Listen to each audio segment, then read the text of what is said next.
This is Rob Tebbutt for Boxing Social. Delighted to be joined here today at McGuigan's gym by Lightning Lee McGregor. We're here at the media workout ahead of your Commonwealth title fight on October the 13th at York Hall. How are you, Lee? Yeah, I'm good, mate. How are you?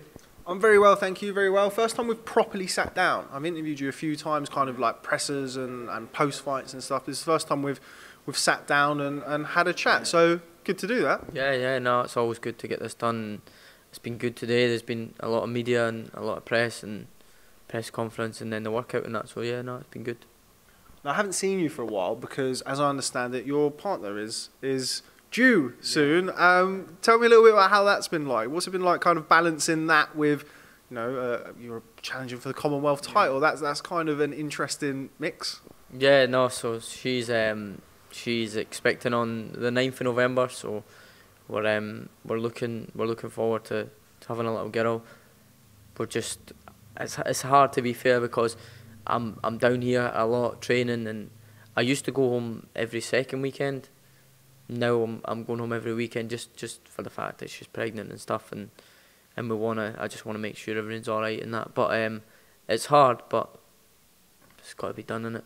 So yeah, no, she's coping well enough, and I'm sure it'll all be worth it when hopefully I become Commonwealth champion and the baby's here well as well. So yeah.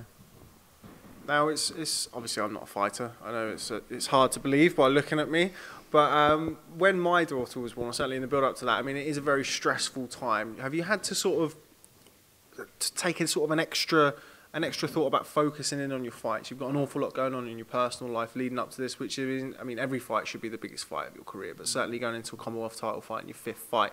Have you had to sort of deliberately refocus on this? Has this camp or this build up to this fight been more difficult than others? I think that obviously I got the news about the fight probably about, I think it was 4 weeks ago now or something. So I was always taking over back home and stuff, but it was just good to be at home and just sort of chill out and do the things I needed to do and spend some time with my family and girlfriend and stuff. So I got that chance to do things, and I'm still getting that chance at weekends with her, and obviously go out. I'm just spending my weekends just going to shops and buying baby clothes and stuff now. But it's talking like going on the fight, like focusing on the fight is, I'm fully focused. Like I'm there's nothing else on my mind than the fight. Obviously the baby coming, obviously that's I'm never ever gonna like forget about that or that, but it's basically just the way I'm seeing it and the way I'm looking at it is just focus on this fight, win this fight, become Commonwealth champion, then I've got time to sit down. To be fair, I find it as a bonus, to be honest, because time has been going so slow because I'm so keen to meet her. Like I want her to be here now, but when we're being in camp and training, it's good because the weeks are flying by, and yeah, I just feel sorry for Amber because she's just back home just suffering and waiting and like not doing much, and me being away, it must be hard as well. So no, I respect that. Like she's a good girl, and she's fully behind me, supports me all the way, knows this needs to be done, you know, fully supports me, and I'm grateful for it. So has it given you that kind of like that extra step then, that extra motivation to sort of, not to keep your head down, because I know particularly at this gym everybody's always got their head down and working hard, but has it given you a bit of a boost? Now you're going into obviously a big fight, you've got your daughter on the way, has it given you that added little bit between your teeth? Yeah, definitely. I think as well that I've already, as we know, like I've got a lot of motivation, a lot of people to do proud, and this is why I do it, you know, for my family. I want to put smiles on my family's face, you know, and do them proud. I think with this my daughter coming now as well, it's just extra motivation. But even without all the heartache and the happiness that's coming as well, the kind of person I am, I'm really determined and stuff anyway. So I would always be like that. But this just gives it, you know what I mean? It just gives me even more motivation, and really, like, I'm never going to be, you're never going to see me quit. You know, I think I say this every time, but it's true. Like, anytime I'm finding it tough, you know, I've just got to think about who I'm doing this for, and yeah, it's just encouraging that I've got all these people like to do proud, and that's what I want to do, and I want to keep fighting, keep doing everyone proud, and yeah, as I say, bring happiness, because it's not been the greatest of years last year. 2018's looking really good. As I say, baby, my brothers have just had kids. I've got hopefully my second title. You know, like 2018's really looking up, and hopefully long may it continue. Now, you mentioned that, and I don't want to dwell too much on it, but I do know that you had a very, very tough year last year. If you will, just explain to us sort of what happened and how you've had to bring yourself back. I mean, now you do have a daughter on the way, which is fantastic, and you talk about bringing the happiness back into your life, but it hasn't always been like that, has it? I mean, tell me a little bit about your situation to this point. Yeah, so, well, I think it all kind of first started in May 2017. Yeah, so yeah, May last year. I lost my mum. She passed away, and I think it was the same night actually that I won the British title in amateurs. So that was just absolutely devastating, you know. And then, but it was just that happened in May, and then June I went away. I was away in Ukraine. Like I had to keep on training because I was right at the top level in the amateur game. You know, I was going to European Championships in June, and I won the British in May. So, and she had passed away at the end of May. So I had to fight and train through all this heartache, as well as grieving and being in a bad place. I was still trying to train and still sacrificing and disciplining myself to be able to prepare for the European Championships, Senior Championships, probably the biggest tournament in my life, as in to date with that. So I trained through it all, and then as well I fought in the European Championships, done really well. I had a good tournament. I beat the reigning European champion from the year before, and I beat a good German fighter, lost to really good Ukraine fighter in Ukraine, which arguably I could have got. So it was hard, but I went there to do what I wanted to do. Qualified for the World Championships. You know, made my mum proud. Got back in the ring very, very soon after she passed, and that's what I wanted to do it for her. I wanted to, obviously, I wanted to become European champion. That never happened. I qualified for the World Championships in August. June, I came back for the Europeans. So July, we had more heartache. I lost my grandma, my cousin. Space a couple of weeks between them, so that was three real heartaches in the space of a couple of months. It was horrible. And then I had to keep training, fighting through it. I went to the World Championships in August, had a good tournament there as well. Come back, and September sort of time was when I got first contact with Barry and stuff, and I signed September, October, made my debut in November, and I thought, you know, things are looking up. Like, let's leave this horrible year in 2017. Let's make 2018 a new year for us. And then 2018 come right at the start of the year. My granda, who's one of my biggest fans, you know, he was, supported me so much with my boxing and stuff. He passed away at the start of 2018. I'm like, fuck, like, this is unbelievable, like, devastating stuff.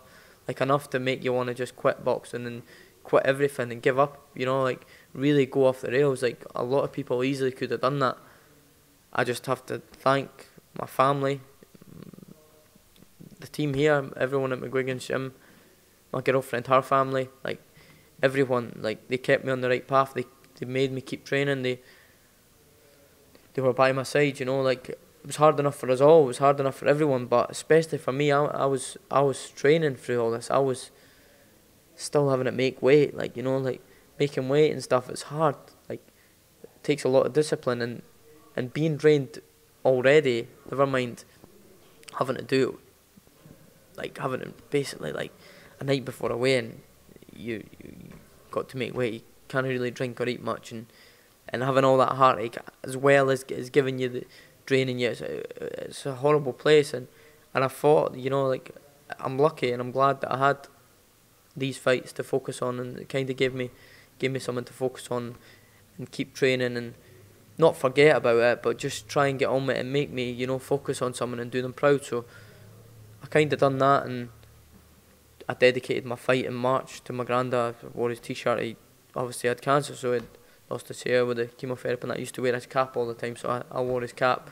I dedicated that fight to him, and then honestly, it's like ever since he's left us, he's just like he's been looking down on us, you know. It's my brothers, two, one's had a little girl, one's had a little boy, and now I'm having a little girl. It's like they're giving us something back to keep us going. I've won my first title, hopefully my second title, so I'm in a really good place just now, and it couldn't have come at a better time. You know, I'm challenging for the Commonwealth title. It's a massive fight for me, and I'm going to do everything I can. I'm preparing real hard for it. So yeah, basically that's it, summed up in a nutshell. But it's not been the easiest of times, but here we are. I'm still fighting and making a name for myself. I think that's important that you've managed all of those hardships and come out the other side. You know, much is always said about boxing being a very lonely sport at times. Just tell me about how I'd imagine going through all of that stuff in your personal life and having boxing there to help you, as you say, not forget, but to occupy your mind. Has that kind of strengthened your love for the sport? Has that kind of changed your relationship with the sport, having that to sort of cling on to while your personal life has been going not as you would have liked, obviously? Yeah, no, it's boxing is, yeah, it's really, I've always loved boxing. I've always been involved with it from such a young age. And, well, if I never had boxing, I would be, God knows where I'd be, you know what I mean? It really has saved me, and it's dug, I wasn't in a hole, but it stopped me from going in a hole, if you know what I'm saying. It's really gave me something to keep me going and training and focus, and it's good because I've got that, like, now I can use boxing to motivate me to do them proud, you know, and I'm glad I have. It's because I put my heart and soul in it. I always have though, so it's not for the fact I'm saying, oh, that's happened.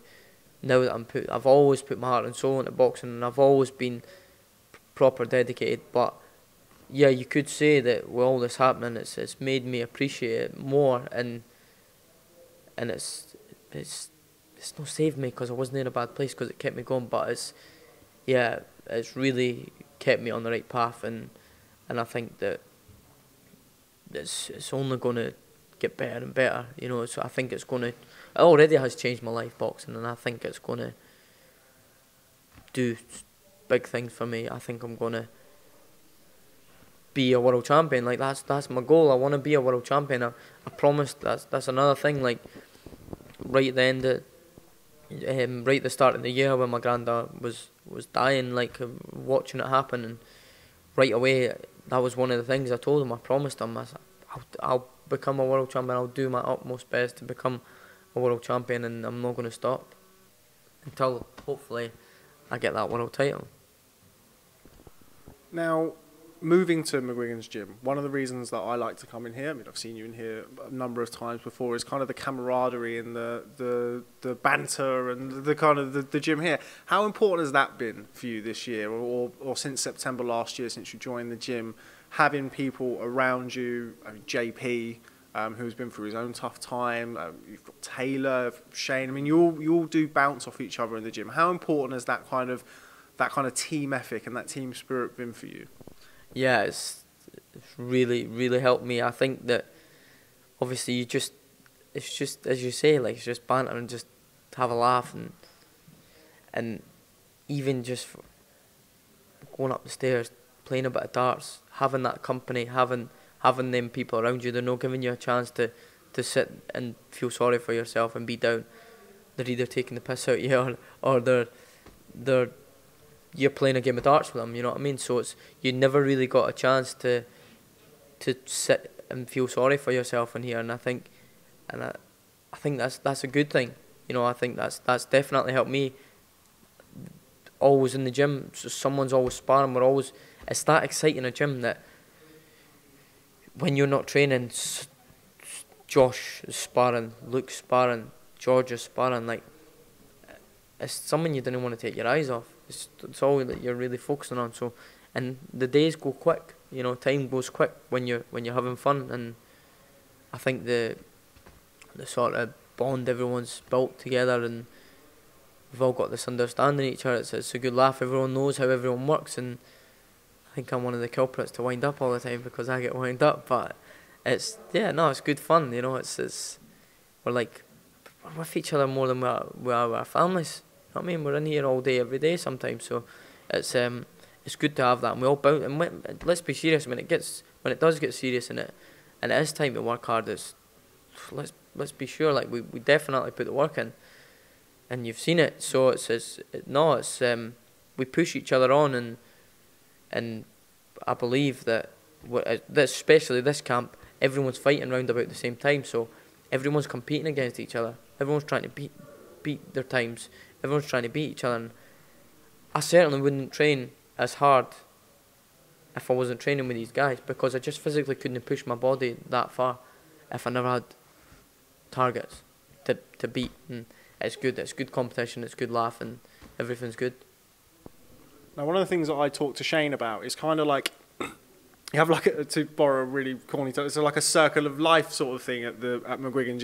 You've got so in the past you've had your Framptons, your David Hayes, now you've got George Groves, and then you have guys like Taylor, sort of hovering around the kind of, he's now fighting for world titles around that world level. And then you've got people like yourself, Chris Billam-Smith. Seems like there's always people, it's like a hierarchy kind of thing in the nicest possible way.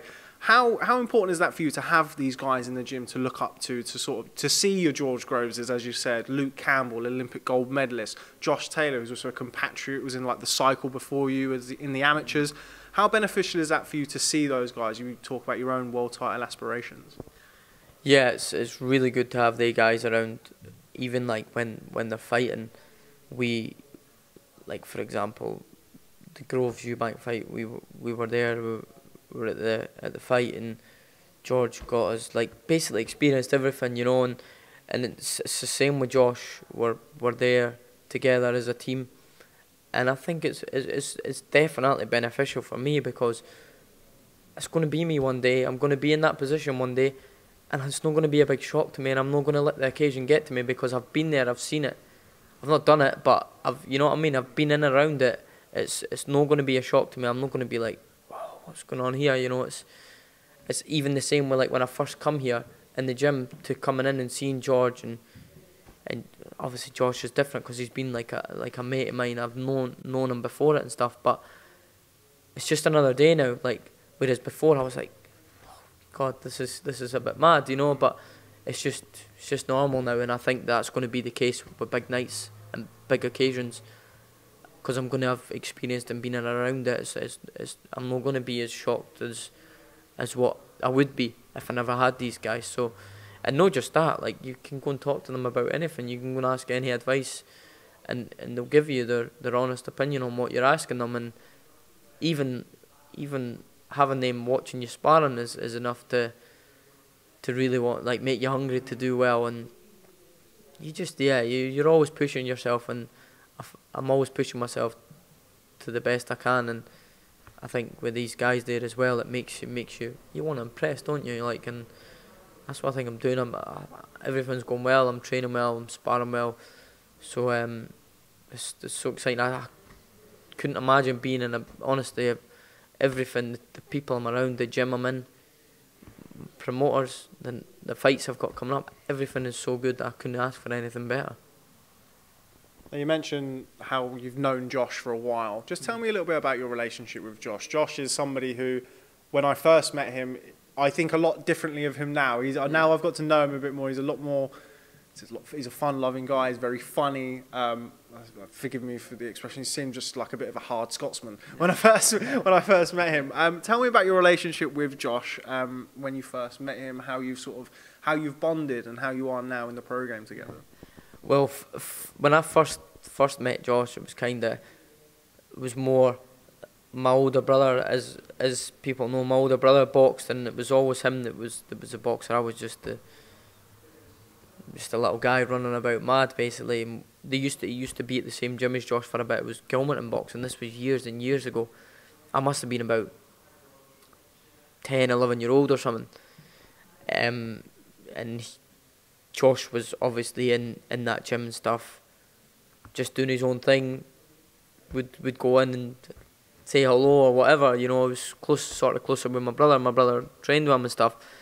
So that was when my first sort of experiences with Josh, and as the years went by, he obviously started doing really well, like Olympics and stuff, and he was always kind of like the lead of Scottish boxing in the amateur sort of scene, and I was coming through the amateurs at this point. Eventually, this was a couple of years later, started making a bit of a name for myself. I was doing well, and I think it was one of the tournaments I was away at. Josh messaged me and saying, "Well done," like basically, like he even took notice that I was doing well, and just kind of went from there. Really, wasn't like as in like we would talk every day. If it was just we would see each other and say hello, and then when Cyclone first got in contact with me, obviously Josh was the best person to speak to on advice and stuff. Even though I hadn't known him that well enough, he was still welcoming to speak to and ask what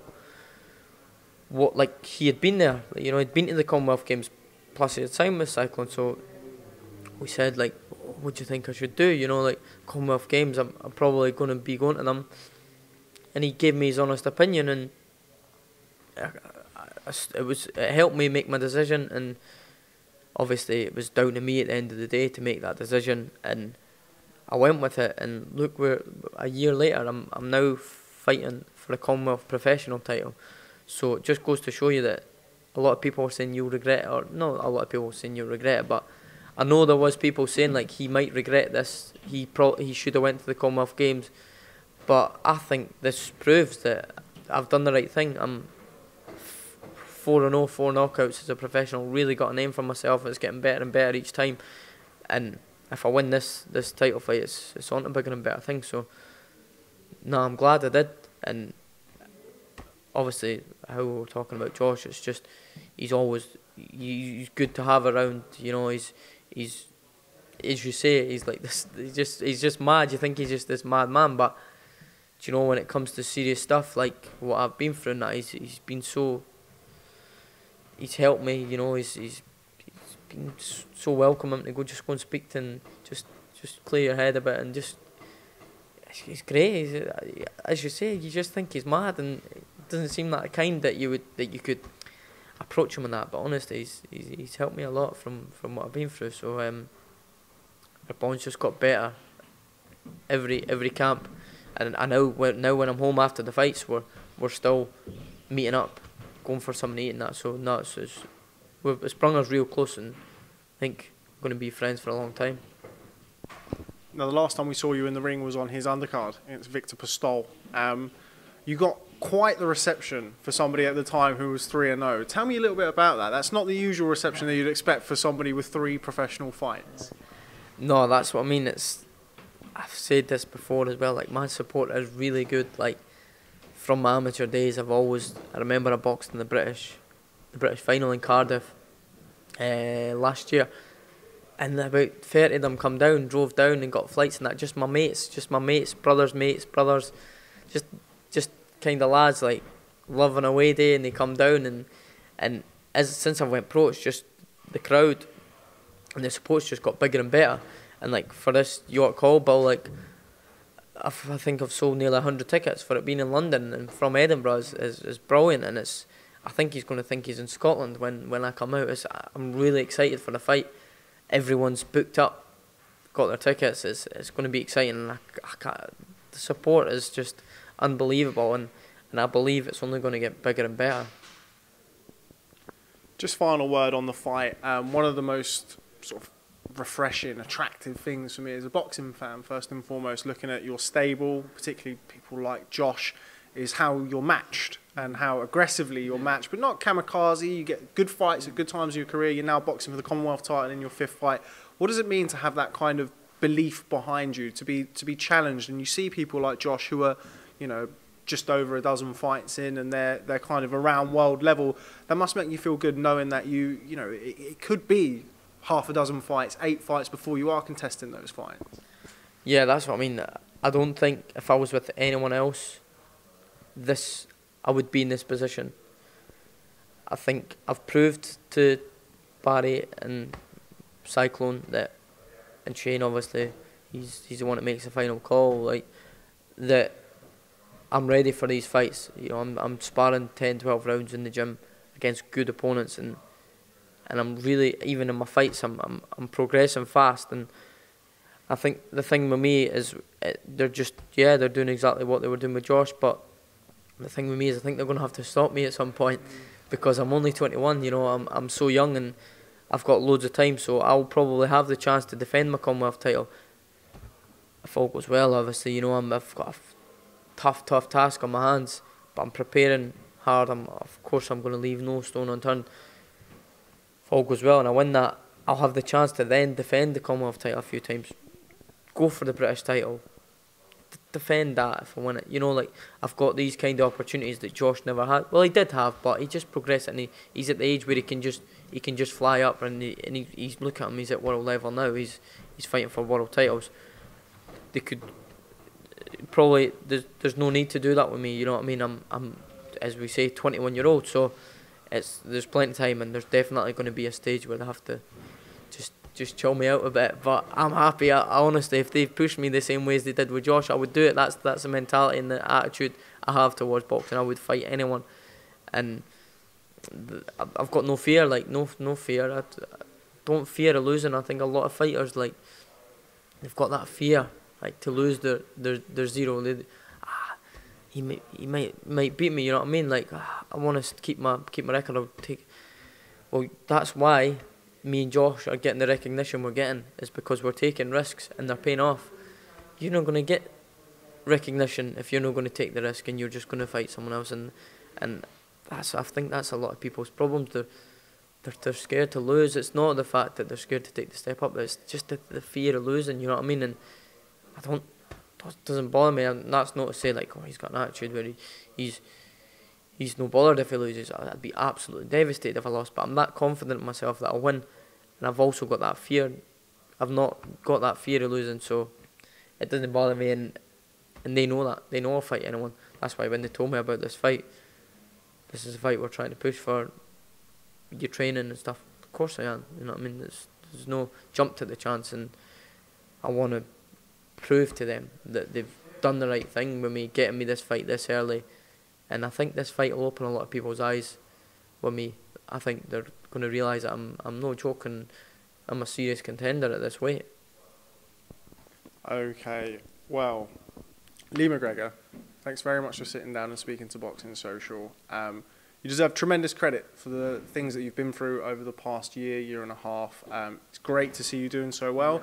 Great to see you challenging for the Commonwealth title on October the 13th at York Hall. All being well and you come through victorious, or regardless of whether you come through victorious, I'm sure you'll say you will. Congratulations on your impending newborn. Get as much sleep as you can. Thanks very much for speaking to Boxing Social. Look forward to catching up with you soon. Thank you, Rob. Cheers.